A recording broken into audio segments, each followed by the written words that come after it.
6, right? Number 6, that he was not a mama's boy. Now, all these facts can be proven by scriptures. That's how we know they're facts, because they're scripturally correct, scripturally factual. Shalom, Kahala Yahweh Ba'Shem Yahshai, Ba'Shem Ruach Kodash. Double honors my teachers, the apostles and elders of Great Millstone.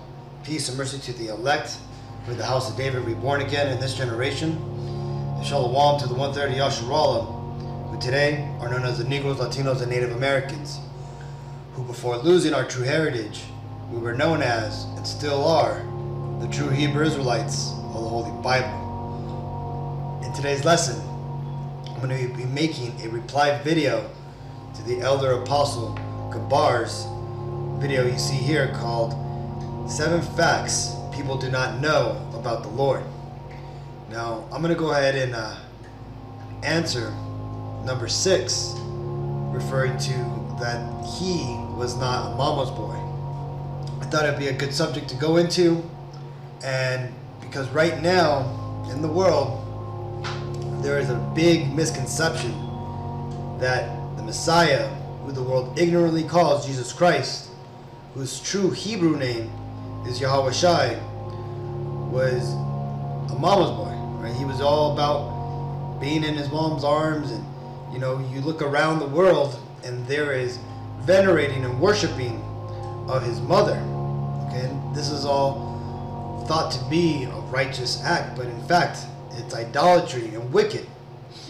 And first of all, this image here is not even of the Messiah or his mother. Right? What you're seeing here is a reimagination of the image of Nimrod, wife Semiramis, also referred to as Ishtar, Diana, the Queen of Heaven, and her son Tammuz, who she claimed was Nimrod in the reincarnation. Right after her husband Nimrod was killed, she had became pregnant. Right, this is after he had died.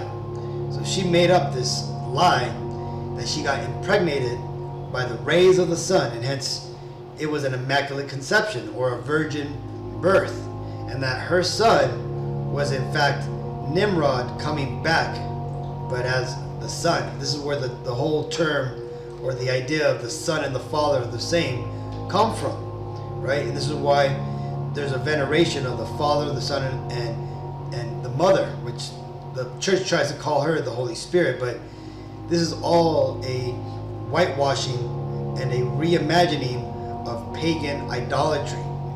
So first of all, they didn't look like this, and this is not the Messiah and his mother. They look more like this.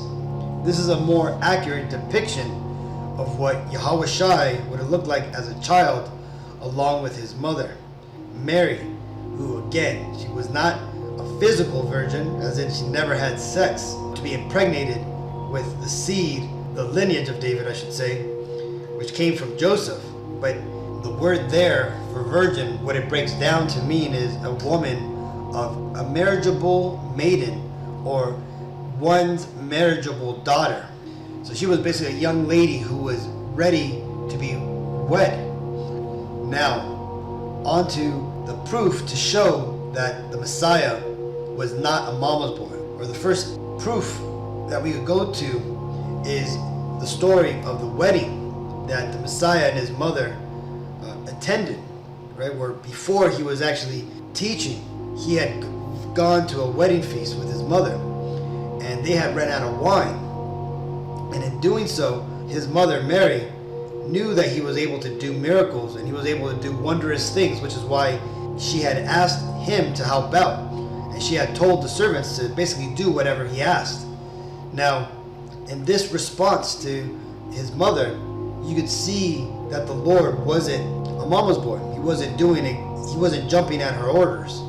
This is John 2 and 4.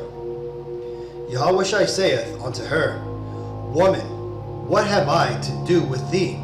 Mine hour is not yet come. So you see, right here, the Messiah wasn't doing his mother's will just because she asked.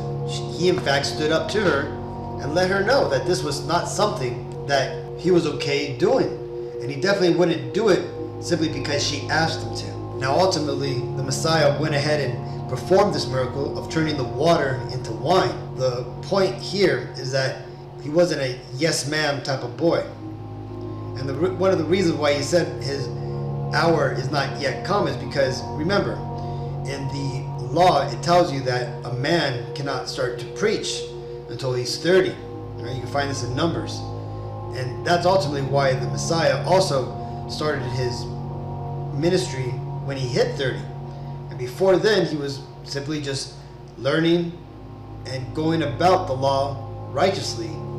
Next, we come to an account where he was teaching a multitude of people, so much so that they had basically surrounded him while he was in a house, and not only around the circumference of the house, but also on the roof.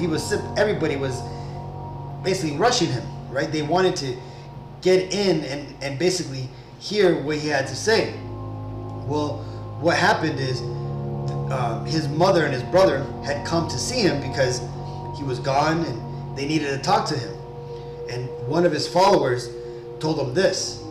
This is Matthew 12:47. Then one said unto him, Behold, thy mother and thy brethren stand without, desiring to speak to thee. But he answered and said unto him that told him, Who is my mother, and who is my brethren? And he stretched forth his hand towards his disciples, and said, Behold, my mother and my brethren. For whosoever shall do the will of my Father which is in heaven, the same is my brother and sister and mother.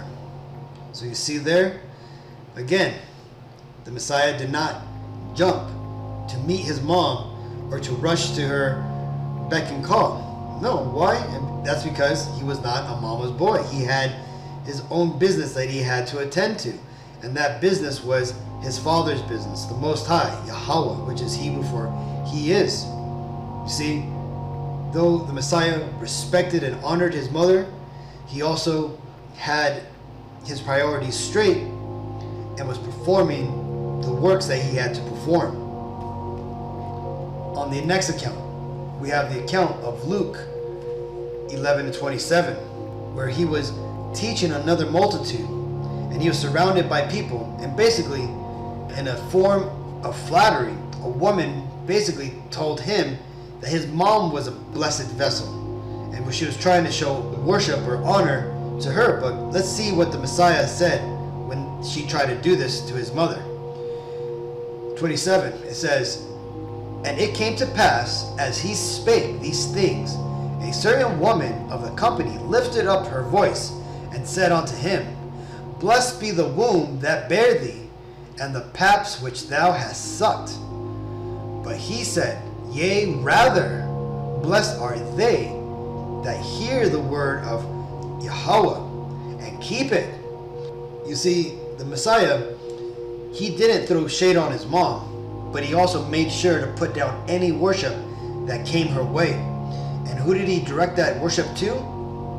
To the Most High Father, which is why we always start off all our prayers and our lessons with all honor and glory and praises to Yahweh, Ba'Shem Yahushai, right? All honor and glory and praises to the Father in the name of the Son. See, because any, blessings or honor or accolades we get in these lessons, it all is for the Lord's glory, right?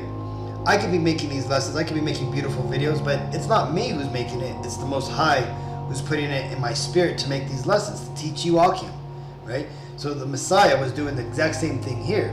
Now, on the contrary, when you have a mama's boy, he's going to be there gloating and gushing and joining in, talking about how great and wonderful his mama is. And that's the thing. That's what the Messiah did not do. And in this event, we see that the Messiah, when they had gone to Jerusalem to worship for the holy day that had just come and passed, that the Messiah did not depart with his parents. You see, because they were in a small caravan of people, right? And what happened is that Mary and Joseph thought he was simply amongst the crowd, but it wasn't until 3 days had passed that his parents realized that he wasn't there. So they went back to Jerusalem to look for him, and they eventually found him. And let's find out. Let's hear what the Messiah said. Was he there asking for forgiveness? Saying, "Sorry, Mom, I didn't mean to." Did he start crying? And no. Let's see what the Messiah did. We're going to start on Luke 2:46. And it came to pass that after 3 days they found him in the temple, sitting in the midst of the doctors, both hearing them and asking them questions. And all that heard him were astonished at his understanding and answers. And when they saw him, they were amazed. And his mother said unto him, "Son, why hast thou thus dealt with us? Behold, thy father and I have sought thee sorrowing." And he said unto them, "How is it that ye sought me? Wist ye not that I must be about my father's business?" And they understood not the saying which he spake unto them. And he went down with them and came to Nazareth, and was subject unto them. But his mother kept all these sayings in her heart. And you see that? So you see, Yahweh Shai, he wasn't there all apologizing and not asking for forgiveness, but he basically put her on check, right? He told her, he's all, "Look, I have business to do, and how could you not have known this? You know that I'm here to do a particular work." Now notice here where it says that his mother Mary kept all these sayings in her heart, meaning that this cut her. Now she all knew that he was a special boy, because obviously the angel had told her. But this is the love of a mother, right? She thinks that her son is always going to be a child. But here the Messiah made it very clear that he was a man already. He was grown, and he was doing his father's work. Another thing, though he put his mom on check, he didn't dishonor them, right? He didn't run away, I guess you could say, or he didn't skip out on them. He went along with them. Because why? Well, because the Bible says we are to honor our mother and our father.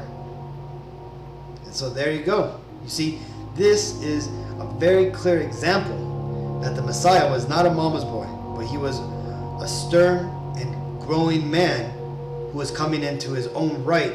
And why is that? Well, because he had a very special spirit on him, right? He was that first spirit created by the Most High, and he was sent back in this time to do the job which the Father had sent him to do, to be that sacrifice for us, for the nation of Israel, the Negro, Latino, and Native Americans.